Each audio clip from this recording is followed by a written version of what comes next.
जय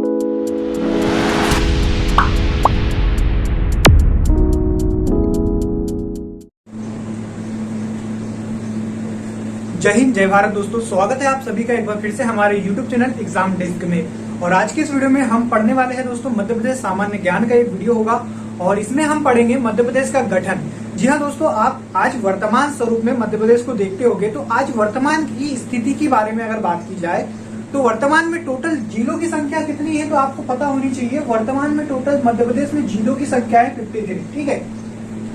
लेकिन 1947 की बात करें या जब मध्य प्रदेश का गठन हुआ था 1 नवंबर 1956 की बात करें तो उस समय जिलों की संख्या कुछ और थी, ठीक है। तो कई बार एग्जामों में इससे रिलेटेड क्वेश्चन पूछा जाता है, तो ये वीडियो हमारा खास तौर से जो पूरा का पूरा डेडिकेटेड होगा एमपी पुलिस की एग्जाम को देखते हुए, ठीक है। तो आपका आने वाले समय में एमपी पुलिस का एग्जाम होने वाला है, तो वहां पर जो प्रीवियस ईयर में क्वेश्चन आए हैं उन्हीं को ध्यान में रखते हुए ये जो वीडियो लेक्चर मैं आपके सामने बनाने जा रहा हूँ।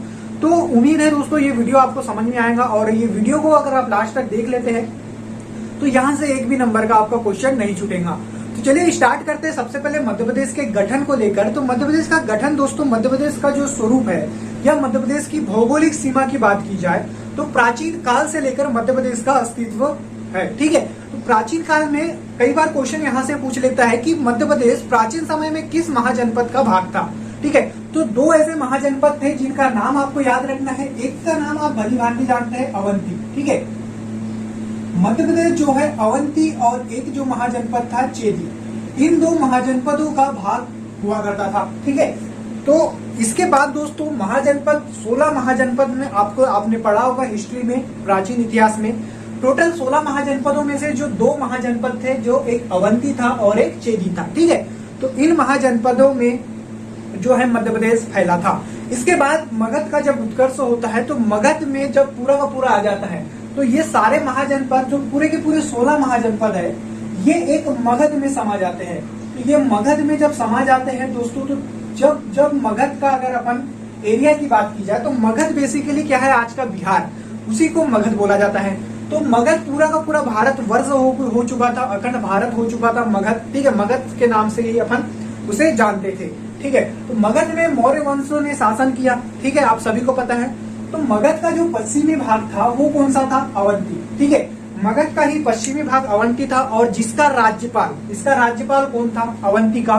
तो आपको पता होना चाहिए सम्राट अशोक। यहां से भी क्वेश्चन पूछता है कि जब शासन चल रहा होता है बिंदुसार का, ठीक है, तो बिंदुसार के शासन के समय जब अवंती का जो सम्राट था, जो अवंती का जो राज्यपाल था वो कौन था, तो वो था दोस्तों अशोक, ठीक है। दूसरी चीज आपसे ये पूछ लेता है कि अवंती जो महाजनपद थी उसकी राजधानी क्या थी। तो उस समय अवंती की जो राजधानी हुआ करती थी वो उज्जैन थी, उसका नाम उज्जैनी भी हम बोलते थे। ये तो बात रही प्राचीन काल की। अब बात करते दोस्तों मध्यकालीन में। तो मध्यकालीन भारत में भी अनेक जो है मुस्लिम सल्तनत, स्वतंत्र मुस्लिम सल्तनत यहाँ पर स्थापित हुई। जैसे कि आपको पता है गोंड जो साम्राज्य चला था मध्यकालीन में, ठीक है। उसके बाद आधुनिक समय आता है, तो आधुनिक समय में भी अनेक जो राजवंशों ने मध्य प्रदेश पर शासन स्थापित किया, जैसे कि होलकर हो गया, सिंधिया हो गया, है ना, इस सभी ने शासन स्थापित किया। अब बात करते हैं दोस्तों 1853 की। 1853 वो साल था, ठीक है, जब अंग्रेजों ने, आपको पता है अंग्रेजों की सत्ता स्थापित धीरे धीरे होती चल रही थी। तो 1853 में, आपको ये डेट याद नहीं भी रखेंगे तो कोई दिक्कत की बात नहीं है, लेकिन हम अगर गठन की बात कर रहे हैं तो इसको पढ़ना बहुत आवश्यक हो जाता है, ठीक है। 1853 में एक जो स्वतंत्र राज्य हुआ करता था नागपुर, ठीक है, नागपुर पर अपना शासन स्थापित कर दिया था अंग्रेजों ने और इसका नाम बदलकर जो पूरे के पूरे जो स्टेट को क्या बोलते थे, सेंट्रल प्रोविंस, ठीक है। 1800 सेंट्रल प्रोविंस और बरार, ये भी मध्य प्रदेश का नाम है, ठीक है। ये 1947 अर्थात भारत की आजादी के बाद इस नाम से मध्य प्रदेश को जाना जाता था। पहले जो मध्य प्रदेश का नाम था वो नागपुर हुआ करता था, ठीक है। ये तो बेसिकली हमने इतिहास को देखा कि इतिहास में मध्य प्रदेश की स्थिति क्या थी। अब बात करते हैं आजादी के बाद अर्थात स्वतंत्रता प्राप्ति के बाद जो मध्य प्रदेश का नाम हो जाता है वो आपको याद रखना है सेंट्रल प्रोविंस और बरार। इसके साथ ही साथ इसे विंध्य प्रदेश भी बोला जाता है क्योंकि विंध्याचल की श्रेणी यहाँ से जाती है और इसके साथ ही साथ इसे हृदय प्रदेश भी कहा जाता है, ठीक है। तो ये आप सभी को पता होना चाहिए। इसके बाद 1947 की हम स्थिति देखते हैं। तो 1947 में मध्य प्रदेश का स्वरूप किस प्रकार से था। तो दोस्तों 1947 के मध्य प्रदेश को अगर आप देखेंगे तो मध्य प्रदेश को पूरे के पूरे 4 भागों में विभाजित किया गया था। ठीक है, कौन कौन से थे 4 भाग, तो आपको पता होगा part A, part B, part C, और जो चौथा स्टेट है उसे महाकौशल का क्षेत्र बोला जाता है। ठीक है, यहाँ से दोस्तों क्वेश्चन कैसे किस प्रकार से आते हैं, तो अपन पॉइंट टू पॉइंट बात करने वाले हैं, इसीलिए आपको बता देता हूँ कि यहाँ से क्वेश्चन आपसे किस प्रकार से पूछेगा। तो आपसे दोस्तों यहाँ से क्वेश्चन पूछेगा इनकी राजधानी को लेकर कि पार्ट ए की राजधानी बताइए क्या थी, पार्ट बी की राजधानी बताइए क्या थी। ठीक है, तो बात करते हैं मध्य प्रदेश 1947 में 4 भागों में विभाजित था। ठीक है, इनको 4 भागों में विभाजित किया गया था। वो कौन कौन से थे, तो पहला था दोस्तों पार्ट ए, या इसे आप भाग का भी बोल सकते हैं। ठीक है, यहाँ पे इनकी राजधानी के बारे में बात करेंगे, राजधानी के बारे में बात करेंगे इसकी, और साथ ही साथ मैं आपको बताऊंगा ये एरिया जो था ये कहाँ तक फैला हुआ था। ठीक है, पार्ट ए की राजधानी की बात की जाए तो पार्ट ए की राजधानी क्या थी, नागपुर थी। ठीक है, पार्ट ए की राजधानी जो थी दोस्तों नागपुर, जो आज कहाँ पर स्थित है, ये महाराष्ट्र में चले गया है नागपुर। इसके बाद इसका एरिया की बात की जाए तो अभी वर्तमान में जो छत्तीसगढ़ का क्षेत्र है और विदर्भ का, मतलब कि जो नागपुर से जो नीचे वाला क्षेत्र जो लगता है मध्य प्रदेश का दक्षिणी भाग की बात की जाए उसे विदर्भ के नाम से जानते हैं हम। ठीक है, तो ये एरिया लगता था पार्ट ए में। ठीक है, छत्तीसगढ़ और कुछ विदर्भ का क्षेत्र। विदर्भ में दोस्तों कुल टोटल जो जिले आते थे वो 8 जिले, आपको मैं बताऊंगा बाद में कौन कौन से जो जिले हैं उसे महाराष्ट्र में हमने दे दिया गया है। इसके बाद आता है पार्ट बी, दूसरा भाग इसमें जो बांटा गया था मध्य प्रदेश को वो पार्ट बी था। ठीक है, अब पार्ट बी की राजधानी क्या थी, तो दोस्तों पार्ट बी की राजधानी 2 हुआ करती थी। एक तो थी, आपको याद रखना है, इंदौर। ठीक है, एक राजधानी क्या थी, इंदौर, और दूसरी थी दोस्तों ग्वालियर। 2 राजधानी थी पार्ट बी की। यहां से कई बार क्वेश्चन पूछता है और आप कंफ्यूज हो जाते हैं। क्वेश्चन क्या पूछेगा, पार्ट बी की बताइए ग्रीष्मकालीन राजधानी क्या थी।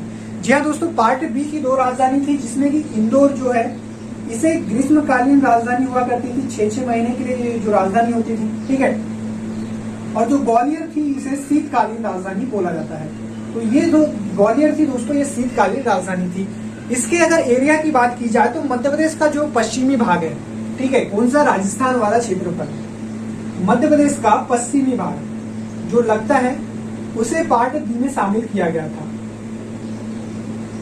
ठीक है, मध्य प्रदेश का पश्चिमी भाग जो राजस्थान वाला क्षेत्र है ये पूरा का पूरा जो है पार्ट बी में शामिल इसे किया गया था।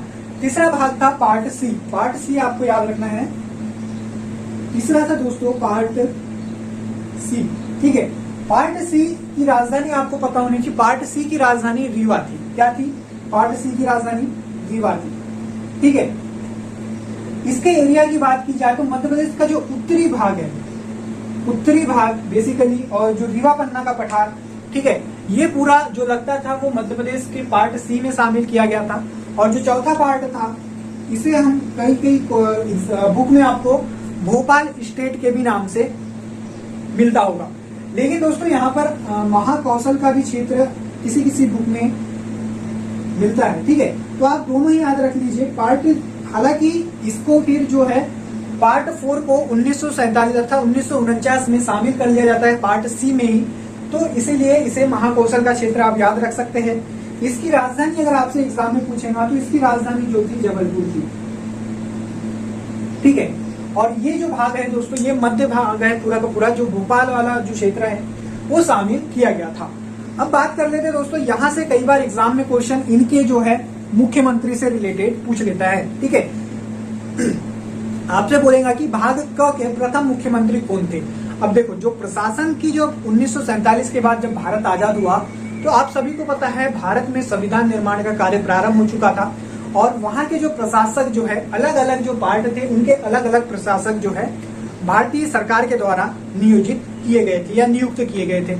उसी कड़ी में दोस्तों जो पार्ट ए थे इसके जो मुख्यमंत्री थे वो कौन थे, तो आपको याद रखना है पंडित रविशंकर शुक्ल। ठीक है, तो इसे आप स्क्रीनशॉट लीजिए। इसके बाद हम बात करेंगे पार्ट ए। ठीक है, तो हम बात कर रहे थे दोस्तों पार्ट ए, पार्ट बी और पार्ट सी के प्रथम मुख्यमंत्री के बारे में। पार्ट ए का जो प्रथम मुख्यमंत्री था मैंने आपको बता चुका हूं, पंडित रविशंकर शुक्ल को जो है पार्ट ए के जो है प्रथम मुख्यमंत्री बना दिया जाता है। इसके बाद दोस्तों आपको पता होगा कि मध्य प्रदेश का 1956 में जब गठन होता है तो मध्य प्रदेश के प्रथम जब मुख्यमंत्री बनते हैं तो पंडित रविशंकर शुक्ल को ही प्रथम मुख्यमंत्री बनाया जाता है। कई बार एग्जाम में क्वेश्चन यहाँ से भी पूछता है कि पार्ट ए के जो है मुख्यमंत्री कौन है। ठीक है, तो आपको याद रखना दोस्तों, पार्ट ए के जो मुख्यमंत्री कौन है, पंडित रविशंकर शुक्ल। पंडित रविशंकर शुक्ल बहुत ज्यादा इंपॉर्टेंट क्वेश्चन है, यहां से क्वेश्चन अक्सर जो है पूछा गया है। उसी प्रकार पार्ट बी के अगर मुख्यमंत्री की बात की जाए तो प्रथम मुख्यमंत्री पार्ट बी के कौन थे, लीलाधर सेठी। लीलाधर सेठी। ठीक है, पार्ट सी के उसी प्रकार से बात की जाए प्रथम मुख्यमंत्री की तो पार्ट सी के थे पंडित शंभुनाथ शुक्ल। पंडित शंभुनाथ शुक्ल। ठीक है, ये तो बात थी 1947 के मध्य प्रदेश की। 1947 में अगर आपसे पूछा जाए मध्य प्रदेश का स्वरूप कैसा था तो कुछ इस प्रकार से आपको बताना होगा। इसके बाद बात करते दोस्तों 1947 के बाद जब भारत आजाद हुआ और आप सभी को पता है मध्य प्रदेश भारत का जो है संविधान निर्माण का कार्य प्रारंभ चल रहा था। तो 1947 से लेकर 1956 तक क्या घटनाक्रम घटित हुआ और उसके बाद जो है मध्य प्रदेश का गठन होता है, उसके बारे में हम अब चर्चा करते हैं। तो 1947 के बाद दोस्तों पूरे भारत में भाषाई आधार पर जो है राज्यों की गठन की मांग उठने लगी। ठीक है, इस संबंध में जो संविधान सभा के स्थायी सदस्य थे डॉक्टर राजेंद्र प्रसाद, उन्होंने एक कमेटी का गठन किया जिसे एस के धर आयोग भी बोला जाता है। ठीक है, एस के धर आयोग क्या था? एस के धर आयोग तो जो भाषाई आधार पर जो राज्यों की गठन को लेकर जो मांग उठ रही थी पूरे भारत में, उसकी ये जांच करना था इसका काम।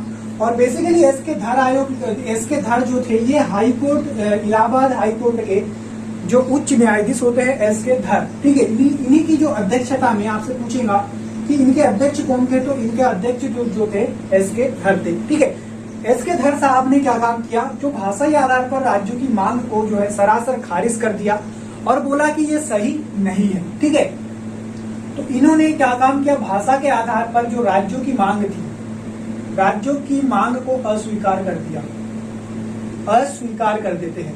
इसके बाद दोस्तों इन्हीं की जांच करने के लिए क्या एस के धर आयोग ने सही तरीके से अपनी रिपोर्ट पेश की है या नहीं, डॉक्टर राजेंद्र प्रसाद दूसरी एक समिति का और गठन करते हैं जिसका नाम है जेवीपी समिति। ठीक है, जेवीपी समिति के नाम से आप इसे जानते होंगे। इसके 3 सदस्य रहते हैं, जवाहरलाल नेहरू, सरदार वल्लभ भाई पटेल और पट्टाभी सीतारमैया। इन तीनों की देखरेख में इस आधार पर जांच किया जाता है कि एस के धर आयोग की जो रिपोर्ट प्रकाशित हुई है वो सही है या नहीं।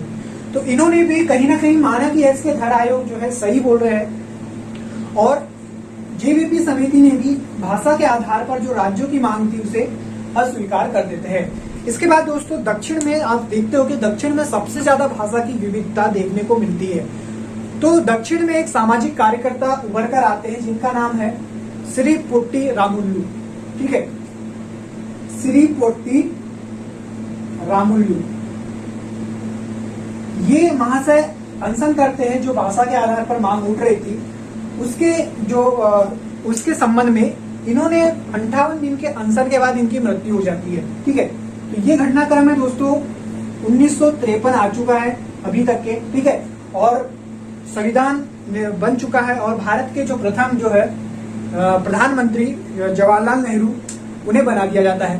तो इनके अनशन की मृत्यु के बाद दोस्तों जवाहरलाल नेहरू के ऊपर भारी दबाव आ जाता है कि वाकई में जो राज्यों के में जो है भाषा के आधार पर जो है विभाजन की मांग सही है या नहीं है, इसके संबंध में एक आयोग का गठन कर दिया जाता है जिसे आप बोलते होगे राज्य पुनर्गठन आयोग। ठीक है, तो यहाँ से क्वेश्चन अक्सर पूछता है कि राज्य पुनर्गठन आयोग का जो बनाया गया था 1 अक्टूबर 1953 को। ठीक है, तो राज्य पुनर्गठन आयोग गठन आयोग, ठीक है, ये बनाया जाता है 1 अक्टूबर 1953 को। देखो भाषा के आधार पर राज्यों की मांग क्यों उठी, उसका सीधा सीधा कारण था कि अंग्रेजों ने जैसे कि आप सभी को पता है अंग्रेजों ने क्या काम किया था, पूरे के पूरे भारत को प्रशासन के आधार पर जो है विभाजित किया था, मतलब प्रशासनिक दृष्टि से विभाजित किया था। वैसे में क्या होता था, कई हिंदी भाषी क्षेत्र जो है और मराठी भाषी क्षेत्र, जैसे कि मध्य प्रदेश में शामिल थे, विदर्भ का क्षेत्र जो था मराठी भाषी था, ठीक है, वो मध्य प्रदेश में शामिल था, ठीक है, जिसकी लैंग्वेज में काफी ज्यादा दिक्कत हुआ करती थी। तो उसको ध्यान में रखते हुए भाषा के आधार पर जो राज्यों का पुनर्गठन होना चाहिए, उसके लिए एक कमेटी का निर्माण किया गया था, जिसका निर्माण कब किया गया था, 1 अक्टूबर 1953 में, ठीक है। और इसमें 3 जो इसके सदस्य थे, इसके अध्यक्ष थे फजल अली, ठीक है, इसके अध्यक्ष थे दोस्तों, अध्यक्ष इसके थे फजल अली, इसलिए इसे हम बोलते हैं फजल अली आयोग, ठीक है। इसके अध्यक्ष कौन थे, फजल अली, ठीक है। इनके 2 और सदस्य थे, के.एम. पणिक्कर, ठीक है, और जो दूसरा था दोस्तों हृदयनाथ कुंजू, ठीक है। इनकी अध्यक्षता में जो क्या हुआ, फजल अली आयोग भी इसे बोला जाता है। जो राज्यों के पुनर्गठन आयोग की जो मांग उठ रही थी, कहीं ना कहीं इन्होंने स्वीकार किया।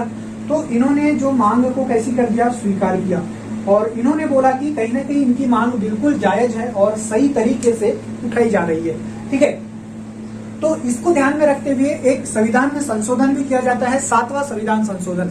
तो वो क्या था, तो आपको पता होगा कि भारत में जब पूरे के पूरे जो राज्य थे उनको 3 श्रेणियों में रखा गया था, पार्ट ए, बी और सी, ठीक है। उन श्रेणियों को हटाकर, ठीक है, और जो भाषा के आधार पर जो राज्यों की मांग थी उसे शामिल कर जो एक काम किया गया कि और बताइए पूरे भारत में जो है कितने राज्य बन सकते हैं।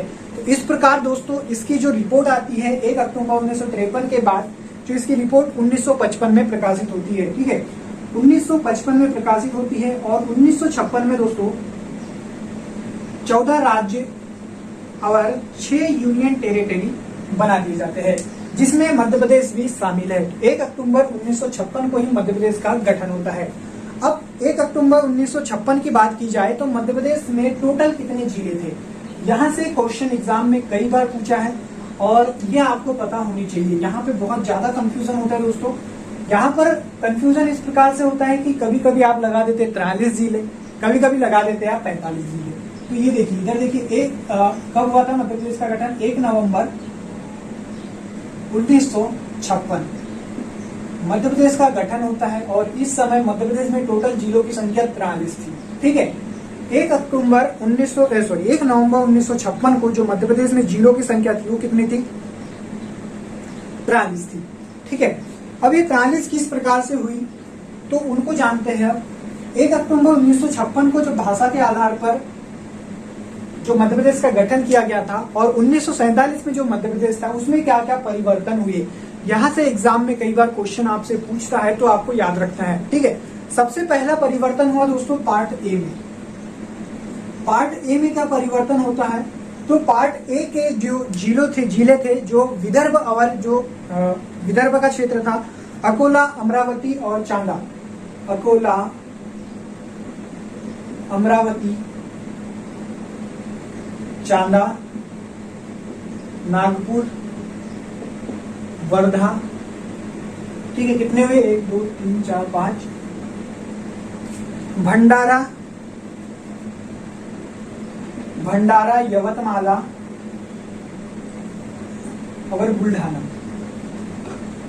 इनको आपको याद रखना है तो आप बड़ा आसान है, आप 4-4 के पेयर में याद रख सकते हैं। अकोला, अमरावती, चांदा और नागपुर, उसके बाद वर्धा, भंडारा, यवतमाला, बुल्ढाना। ये जो पार्ट ए के जो जिलों थे इनको उस समय तत्कालीन जो राज्य था मुंबई में शामिल किया गया, क्योंकि ये सारे के सारे जो थे कैसे थे, मराठी भाषी जिले थे, ठीक है। इसको कहाँ शामिल कर दिया गया, तो इसे दे दिया गया किसको, बम्बई राज्य को। उस समय दोस्तों महाराष्ट्र का नाम क्या था, बम्बई था। इसके बाद जो चेंजेस होता है पार्ट बी में, तो पार्ट बी में क्या परिवर्तन किया गया, पार्ट बी में दोस्तों आपको पता है पार्ट बी वाला कौन सा क्षेत्र था, जो पश्चिमी भाग।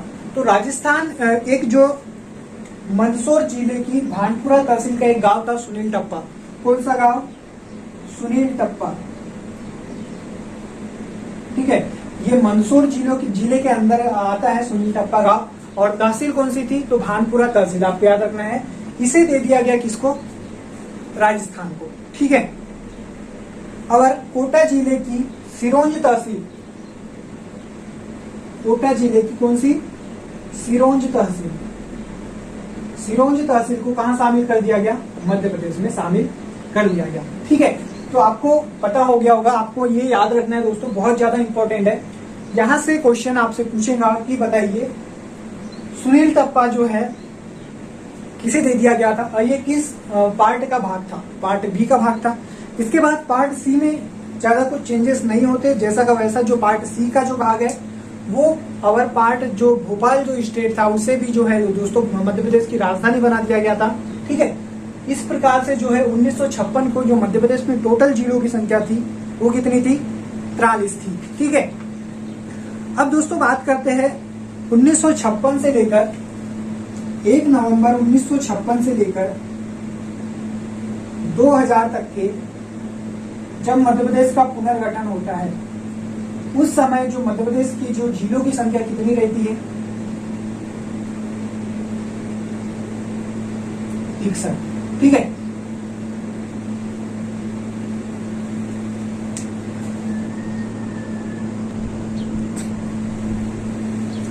अब दोस्तों हम बात करते हैं 1 नवंबर 1956 को मध्य प्रदेश में जिलों की संख्या टोटल कितनी थी। ठीक है, तो 43 जिले और 8 संभाग के साथ जो मध्य प्रदेश का गठन होता है उस समय जिलों की संख्या 43 थी। 43 से दोस्तों 1 नवंबर 2000 की बात करेंगे, जब मध्य प्रदेश का पुनर्गठन होता है उस समय जिलों की संख्या टोटल 61 होती है। तो 43 से 61 जिले किस प्रकार से हुए इसका क्रम हम जानेंगे, और कौन सा जिला किस जिले से जो है अलग करके बनाया गया था इसको भी अब हम बात करेंगे। यहाँ से दोस्तों क्वेश्चन अक्सर पूछता है कि कौन सा जिला किस जिले से टूटकर बनाया गया है। ठीक है, तो सबसे पहले बात करते हैं 26 नवंबर 1972 को 2 नए जिले बनाए गए, भोपाल और दूसरा जो है राजनांदगांव। भोपाल जिला दोस्तों सीहोर से अलग करके बना था और जो राजनांदगांव था वो दुर्ग जिले से अलग करके हुए बना था। अब दोस्तों 1972 में टोटल जो जिलों की संख्या कितनी हो गई, 45 हो गई। इसके बाद जिला पुनर्गठन आयोग 1983 में बना दिया जाता है, जिसके अध्यक्ष थे बीपी दुबे। ठीक है, बीपी दुबे की अध्यक्षता में दोस्तों जिला पुनर्गठन आयोग बना दिया जाता है और इसकी सिफारिश के आधार पर इनकी जो रिपोर्ट पेश होती है 25 मई 1998 को 25 मई 1998 को इनकी रिपोर्ट के आधार पर 10 नए जिले और बना दिए जाते हैं। इस प्रकार से अब मध्य प्रदेश में टोटल 1998 तक कितने जिले हो गए, 55 जिले हो गए। ठीक है, 45 तो ये और 10 ऐड कर दिया जाए तो टोटल कितने जिले हो गए, 55 हो गए। ठीक है, इन 10 जिलों में से दोस्तों जो 6 जिले हैं अभी वर्तमान में छत्तीसगढ़ में शामिल है।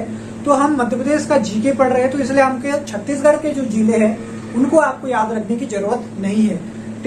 केवल आपको 4 ही जिले आपको याद रखना है जो कि अभी वर्तमान में मध्य प्रदेश में शामिल है। तो इनको याद रखना भी बहुत ज्यादा आसान है। आप एक ट्रिक ऐसे याद रख सकते हैं, BSKD। बी से मतलब होता है बड़वानी, श्योपुर, कटनी और ढिंडोरी। ठीक है, बड़वानी जो अलग हुआ था दोस्तों खरगोन से, श्योपुर अलग हुआ मुरैना से, और कटनी कहां से अलग करके बनाया गया था, कटनी बनाया गया था जबलपुर से, और ढिंडोरी दोस्तों ढिंडोरी अलग हुआ था मंडला से। इस प्रकार से जो 4 जिले हैं, कई बार यहाँ से क्वेश्चन पूछेंगे आपसे, बताइए कि कटनी किस जिले से टूटकर बना है। तो आपको याद रखना है कटनी जो है दोस्तों जबलपुर से अलग होकर जो है जिसको नया जिला बनाया गया था। इसके बाद 25 मई 1998 को अगर आपसे क्वेश्चन आ जाए कि कितने जिलों की संख्या थी तो 55 जिले थे। इसके बाद दोस्तों सिंहदेव समिति आती है, एक कमेटी थी जिसका नाम है सिंहदेव समिति। ठीक है, जिसके जो अध्यक्ष थे सिंहदेव, इसलिए इस कमेटी का नाम सिंहदेव समिति पड़ा। तो ये जो कब बनाई जाती है, तो सिंहदेव समिति भी 30 जून 1998 को बनाई जाती है। ठीक है, कौन सी, सिंहदेव समिति, सिंहदेव समिति 1998 में ही बनाई जाती है। और इसने भी दोस्तों 10 नए जिले की जो मांग को स्वीकार कर दिया और 10 नए जिले फिर से मध्य प्रदेश में बनाए गए। इस प्रकार से 55 प्लस 10 की बात की जाए तो कितने जिले हो गए अब टोटल,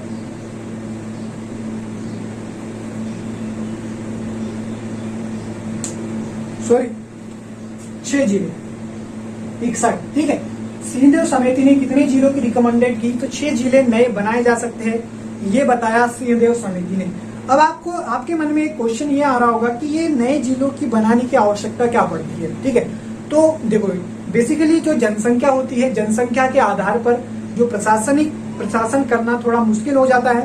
तो जनसंख्या के आधार पर जो है जिलों की संख्या धीरे धीरे समय समय पर जो है बढ़ाई जाती है। ठीक है, आपसे क्वेश्चन में ये भी पूछ सकता है कि जो है जिलों की संख्या में परिवर्तन ये कौन कर सकता है, तो ये उस राज्य की जो विधानसभा है उसके द्वारा ही किया जा सकता है। ठीक है, आपको ये बात आपको याद रखनी है। सीट समिति के जो सिफारिश थी उनमें जो है 6 नए जिले बनाए गए और 6 में से आपको दोस्तों फिर से मैं बात करूं, इनमें से सिर्फ 3 मध्य प्रदेश में है। ठीक है, 3 मध्य प्रदेश में है और जो 3 है वो कहाँ चले गए, छत्तीसगढ़ में चले गए।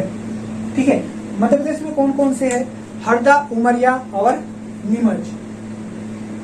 हरदा, उमरिया और नीमच किससे अलग होकर बने हैं ये? हरदा जो है होशंगाबाद से अलग होकर बना है, उमरिया शहडोल से अलग होकर बना है और नीमच मंदसौर से अलग हुआ है। ठीक है, नीमच कहां से अलग हुआ है, मंदसौर से। ठीक है, उमरिया शहडोल से और ये होशंगाबाद से। हरदा कहां से अलग हुआ है, होशंगाबाद।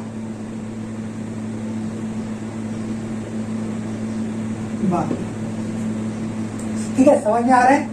तो अब जो जिलों की संख्या टोटल कितनी हो गई, अभी तक के 61 जिले टोटल शामिल हो गए और संभाग कितने थे टोटल, 12।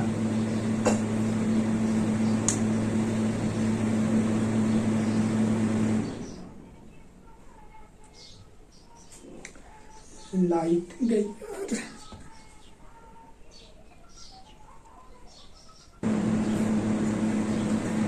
ठीक है, तो 2 समिति आपको याद रखनी है जहां से क्वेश्चन आपसे अक्सर पूछता है। पूछेगा कि जिला पुनर्गठन आयोग के तहत कितने नए जिले बनाए गए थे, तो 10 नए जिले बने थे। और सिंहदेव समिति के तहत कितने जिले बने थे, तो 6 नए जिले बने थे। ठीक है, जिला पुनर्गठन आयोग के तहत जो 4 जिले थे मध्य प्रदेश में शामिल किया गया था, 6 को छत्तीसगढ़ में अभी वर्तमान में स्थित है। ठीक है, और सिंहदेव समिति के तहत जो 6 जिले बनाए गए थे उसमें 3 हरदा, उमरिया और नीमच। नीमच कहां से, मंदसौर से। हरदा कहां से, होशंगाबाद से। और उमरिया कहां से, शहडोल से। ठीक है, तो ये आपको याद रखना है।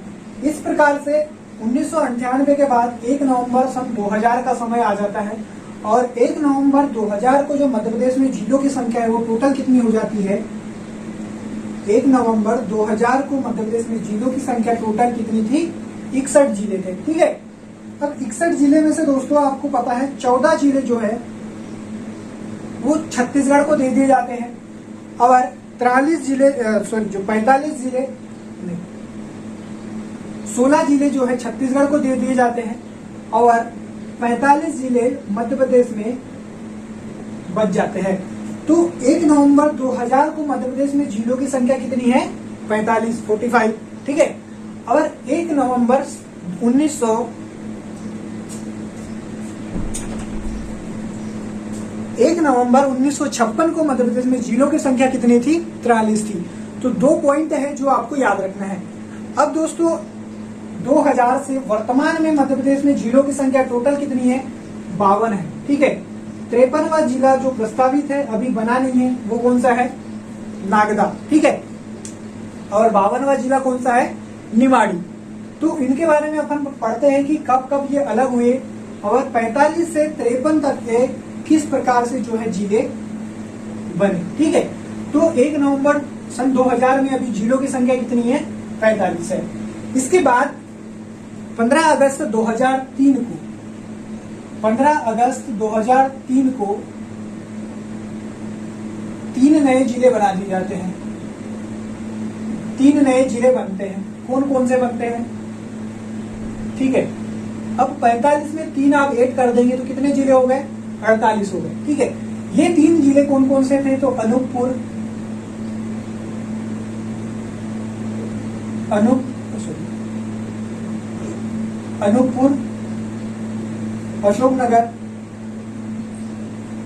अशोकनगर और बुरहानपुर। तीसरा जिला कौन सा था, बुरहानपुर।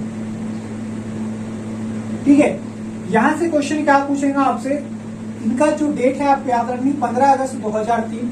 अगर पुलिस की तैयारी कर रहे हैं तो ये डेट याद रखने की आपको जरूरत नहीं है। सिर्फ आपको याद रखना है जो अनूपपुर है किससे अलग होकर बना था, तो दोस्तों अनूपपुर जो है ये अलग हुआ था शहडोल से, शहडोल से, ठीक है। अशोकनगर जो अलग हुआ था गुना से, और बुरहानपुर अलग हुआ किससे, खंडवा से। इनको याद रखने की एक ट्रिक छोटी सी मैं बताता हूं। अनूपपुर से आप ऐसे याद रख सकते हैं, अनूप भैया कहाँ जाते हैं, शहडोल जाते हैं, तो एकदम डोल मटोल हो जाते हैं। अब अशोक से क्या हो गया, गुना हो गया, तो गुना से अलग कर दिया उसे, गुना हुआ तो गुना से अलग, भाई तुम हट जाओ, अलग हट जाओ बोल दिया, तो गुना से अलग हो गया अशोक, ठीक है। और खंडवा में आपको पता है खंडर जो छोटे छोटे हैं, ये यहां से आप याद रखेंगे कौन सा, बुरहान, ठीक है। समझ में आ रहा है आपको। इसके बाद दोस्तों अब जो जिलों की संख्या कितनी हो गई है, 48 हो गई है। इसके बाद 2008 में 17 मई 2008 को 2 और नए जिले बना दिए जाते हैं, 17 मई 2008, ठीक है। दोस्तों अगर आपको ये वीडियो समझ में आ रही है और आपको पसंद आ रही है तो इसे प्लीज लाइक कर देना, शेयर कर देना, और अगर पहली बार आप हमारे YouTube चैनल को देख रहे हैं तो इसे आप सब्सक्राइब भी कर सकते हैं, ठीक है। 2008 को 2 नए जिले बनते हैं, कौन कौन से, एक अलीराजपुर और दूसरा सिंगरौली। अलीराजपुर और दूसरा सिंगरौली।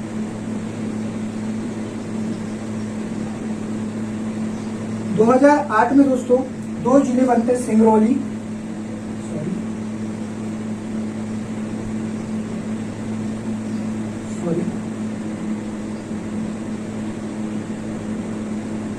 सिंगरौली किससे अलग हुआ, सीधी से अलग हुआ। सीधी सिंगरौली आपको पता होगा, सीधी सिंगरौली रीवा पन्ना, रीवा संभाग के अंतर्गत आते हैं। सिंगरौली किससे अलग हुआ, सीधी से अलग हुआ, और जो अलीराजपुर है वो झाबुआ से अलग हुआ, झाबुआ से अलग हुआ। इस प्रकार से 2008 में टोटल जिलों की संख्या कितनी हो गई, अब 50 हो गई, ठीक है। इसके बाद दोस्तों 2013 में आगर मालवा झाबुआ से अलग करके बना दिया जाता है, झाबुआ से ही अलग करके और एक जिला बना दिया जाता है, जो कौन सा है, आगर मालवा है, ठीक है। आगर मालवा कब बना, 2013 में बना था ये। इस प्रकार से 2013 में जिलों की संख्या टोटल 51 थी, ठीक है, और ये झाबुआ से अलग हुआ था। ऐसे 2 जिले हैं दोस्तों जिनका 2 बार विभाजन होता है। एक तो कौन सा है बताइए, शहडोल, ठीक है, एक कौन सा है, शहडोल। एक तो उमरिया और दूसरा अनूपपुर, और दूसरा जो है दोस्तों झाबुआ, झाबुआ से अलीराजपुर और कौन सा, आगर मालवा, ठीक है। टोटल 51 जिले हो गए। इसके बाद 1 अक्टूबर 2018 को अभी जो नया जो जिला बना है वो जिला कौन सा है, निमाड़ी, ठीक है। 1 अक्टूबर 2018 को जो जिला बना है वो कौन सा है, निमाड़ी, निमाड़ी, ठीक है। इसके बाद दोस्तों अभी जो वर्तमान में जिलों की संख्या टोटल कितनी है, 52। और मैं आपको एक चीज बता दूं, 3 नए जिले प्रस्तावित हैं, अभी ये नहीं बने हैं। अगर ये बन जाते हैं तो टोटल भविष्य में मध्य प्रदेश में टोटल जिलों की संख्या वो 55 हो जाएंगी, ठीक है। ये करंट अफेयर का पार्ट हो जाएगा, आपको पढ़ते रहना है। तो 3 नए जिले कौन से हैं, 3 नए जिले कौन से बनना जो प्रस्तावित किए गए हैं, इन्हें विधानसभा के द्वारा मंजूरी भी मिल गई है। तो ये 3 नए जिले दोस्तों नागदा, मैहर और चचोड़। नागदा, मैहर और